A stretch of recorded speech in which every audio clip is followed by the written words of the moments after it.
Hola, muy buenas tardes a todos y a todas. Gracias de nuevo por estar en este canal, gracias por ver este contenido, pero sobre todo, gracias a aquellos que se han suscrito. A los que no, los y las invito a que lo hagan rápidamente, es súper fácil, gratis y además rapidísimo. Acá en el botón rojo se suscriben, le dan clic a suscribirse y pueden activar el botón de la campanita que les indica cuando hay un nuevo video.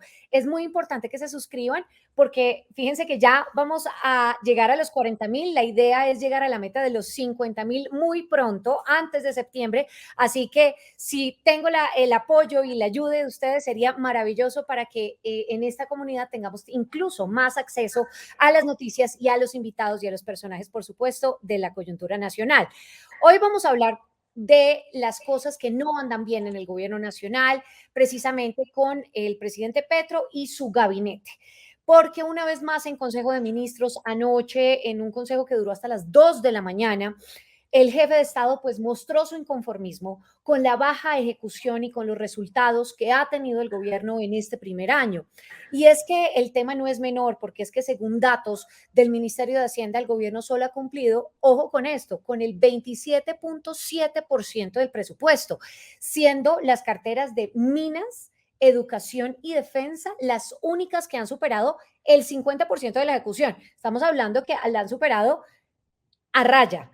Entonces, ante esto, pues el mandatario dio un ultimátum, dijo que si en un mes, tanto ministros como directores de las entidades, como viceministros, porque el jalón de orejas fue para todos, no tienen los resultados, se van o ejecutan o se van.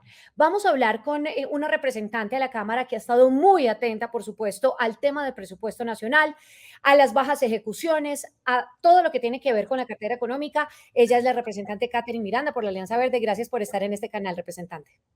María Camila, muchísimas gracias. Y yo soy una de las que está suscrita al canal. Ah, muy bien, muy bien. Qué bueno que lo haga y que los y las invite a todos a que lo hagan.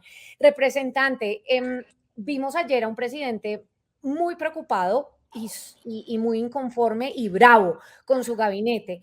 ¿Cómo ve, digamos, este primer jalón de orejas y este ultimátum que le dio a los ministros, a los viceministros y a los directores de distintas entidades? Yo creo que la principal culpa, antes que mirar y señalar a los ministros, es del propio presidente, que sin lugar a dudas ha tenido un gabinete bastante alterado. Hoy yo te puedo decir con tranquilidad es que en el Congreso de la República no sabemos bien ni quién entró, ni quién salió, ni quién va a salir. Entonces, digamos, la principal culpa yo creo que la debería mirarse, pues la debería tener es el presidente de la República, que no ha tenido un gabinete estable, lo cual repercute sin lugar a dudas en la ejecución de las diferentes carteras. Entonces, acá parte de la culpa también la tiene el presidente de la República y no sé qué sea más irresponsable si mantenerlos actuales o cambiarlos para que aprendan en un corto tiempo, teniendo en cuenta, María Camila, que nosotros empezamos ley de garantías y que la ejecución se podría empezar a dar nuevamente después de finales de octubre. Entonces, como un ministerio como transporte va a tener una ejecución del 90%, teniendo en cuenta que ha ejecutado alrededor del 10%, 11%, entonces cómo va a tener una ejecución del 90% en los meses de noviembre y diciembre. Entonces, esto no es menor, es muy grave el tema de la ejecución y más teniendo en cuenta la ley de garantías. ¿Esto cómo se ejecuta no en la teoría, sino en la práctica, ¿cierto? Para que la gente pues pueda tener una idea. Entonces, a cada cartera se le da un presupuesto. Eh, Hasta el momento no se han ejecutado, son 30 billones de pesos. Entonces, esta cartera, las carteras, ¿por qué han tenido dificultad, digamos, aparte del tema de la estabilidad en los ministerios? ¿Por qué tienen la plata guardada? ¿Por qué no la ejecutan? ¿Cuáles son esas principales dificultades? Digamos, hay algo que no lo han dicho mucho y es que no existe una real relación entre el gobierno nacional y las gobernaciones. Convenios no se han firmado durante el gobierno del presidente Petro. Entonces, por ejemplo, en el tema de transporte es muy difícil lograr una ejecución cuando realmente lo que usualmente se hace son convenios entre el gobierno nacional y las gobernaciones para que terminen ejecutando las gobernaciones. La pésima relación que ha tenido el gobierno nacional, no solamente con el Congreso de la República ni los medios de comunicación, sino también llega a los territorios, a las regiones, a las gobernaciones, a las alcaldías, donde esa relación no ha permitido realmente que los recursos lleguen a las regiones y se puedan ejecutar. Pero entonces, ok, relación, tema Eso, por gobierno. ejemplo, en transporte. Sí, ajá. Hay otros, digamos, hay otros modelos de ejecución Sí, que no se han dado realmente por la ineficiencia de las carteras, por el poco o nulo conocimiento de las mismas, porque tenemos realmente al frente diferentes direcciones, administraciones, aún ministerios, personas que no tienen la capacidad, no conocen el sector. Entonces, la curva de aprendizaje digamos, es algo muy complicado.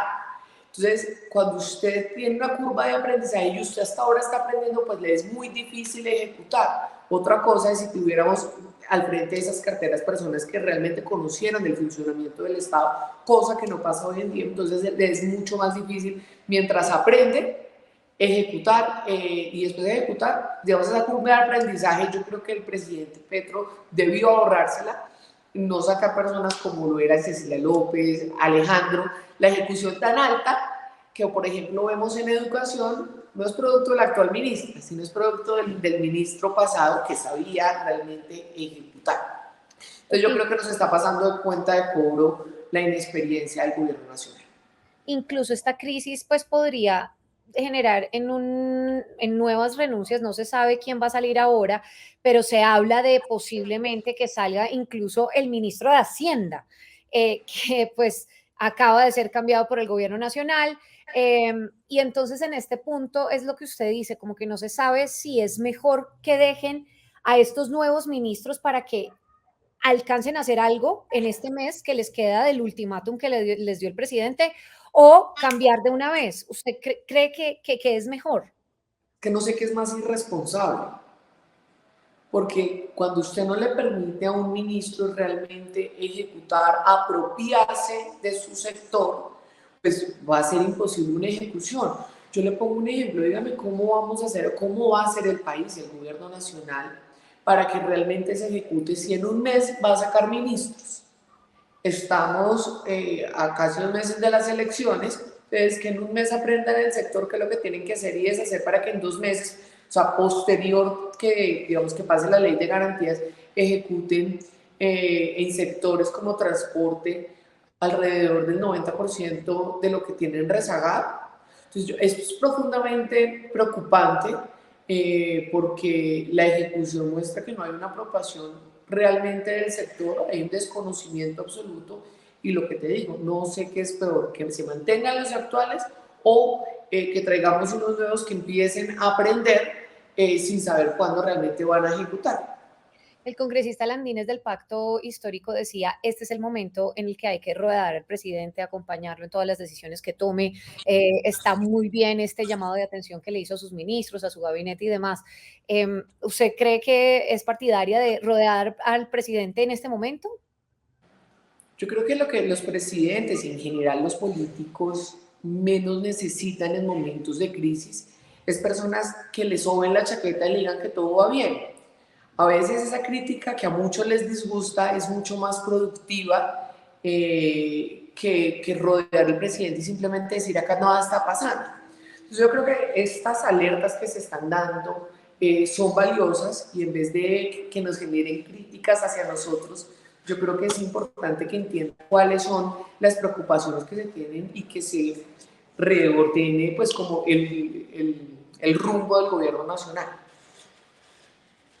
Precisamente hablando de alertas, usted pues nos alertaba y nos contaba este llamado de atención que hizo con el proyecto de presupuesto general de la Nación presentado por el gobierno del presidente para el 2024. Y usted ha dicho que podría estar desfinanciado. ¿Qué quiere decir con eso? No, María Camila, no solamente desfinanciado, sino que puede estar rompiendo la regla fiscal para el próximo año, que es algo sumamente grave para el país de cara, digamos, al escenario internacional. Y es que acá hay unas cuentas alegres. El gobierno nacional incrementará el gasto para el próximo año en un 9%, cuando históricamente ese incremento ha sido del 4%. ¿De dónde va a salir la plata para supuestamente cubrir ese incremento de los gastos? El gobierno nacional hace cuentas alegres y dice que la DIAN, producto de litigios que tiene, de recuperaciones de cartera y todo esto, va a recoger alrededor de 15 billones de pesos. Esto es absolutamente falso. Esto es imposible de hacer bajo los criterios legales que actualmente tiene el país. Un litigio de estos puede durar alrededor de 8 años. Para que los litigios se aceleren, como quiere el presidente Gustavo Petro o el ministro de Hacienda en este caso, tendríamos que hacer unas modificaciones a la ley. Tendría que haber un proyecto de ley en el Congreso de la República para acelerar todos estos procesos administrativos, cosa que no ha pasado y no veo que pase en el corto plazo.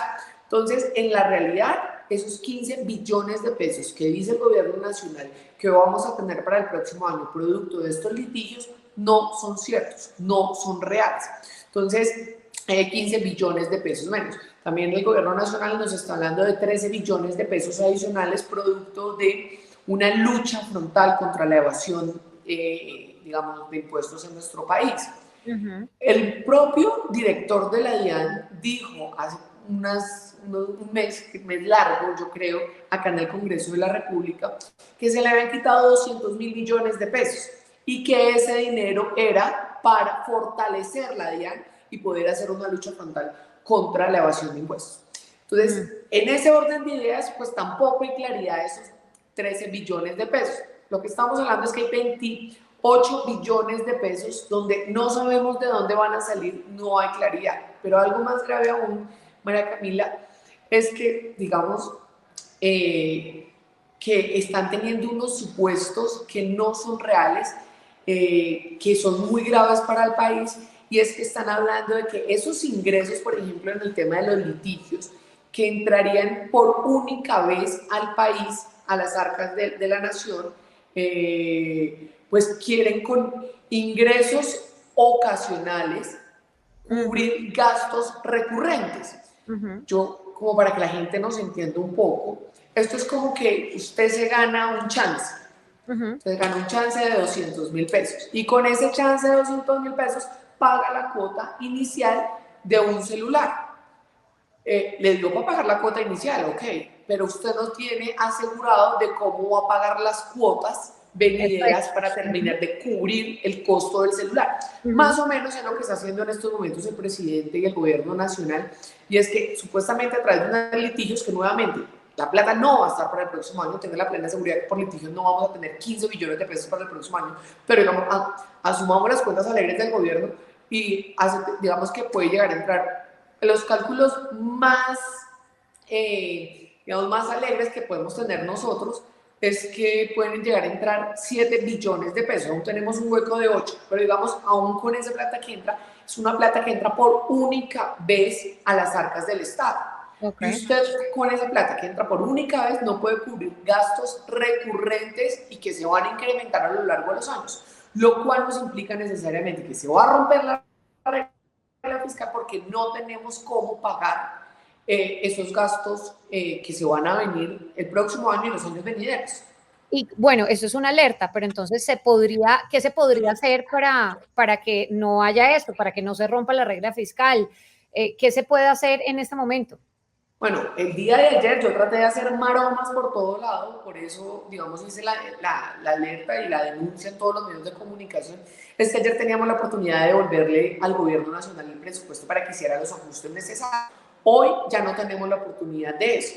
Entonces, lo que nos va a tocar hacer a nosotros es, con el gobierno nacional, generar una enmienda en el presupuesto, pero con el beneplácito del gobierno nacional, reducir esa ambiciosa y cero realista intención que tiene el gobierno nacional de aumentar el 9% el gasto y ser un poco más conservadores y mantener lo que han hecho los diferentes presupuestos de los últimos años, y es que solamente el incremento sea del 4%.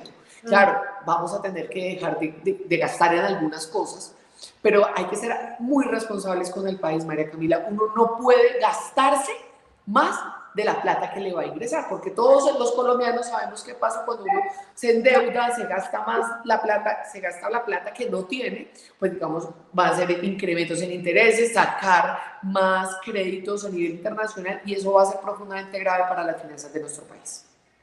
De acuerdo, además es que venimos con un déficit importante para pagar la deuda pública que también dejó el gobierno anterior, así que pues debemos estar en alerta con eso y yo le agradezco este llamado de atención también que hace en el Congreso de la República para todo lo que viene el próximo año. Representante, pues muchísimas gracias por haber estado en este canal. Vamos a ver qué pasa con ese llamado de atención. Estaremos hablando más o menos en un mes a ver qué ha pasado y estaremos hablando con distintos congresistas de distintos partidos políticos para saber también qué creen sobre todo lo que está pasando en el gobierno del presidente Gustavo Petro. Muchísimas gracias. A usted muchísimas gracias y de verdad felicitarla por el canal. Está haciendo un muy buen periodismo.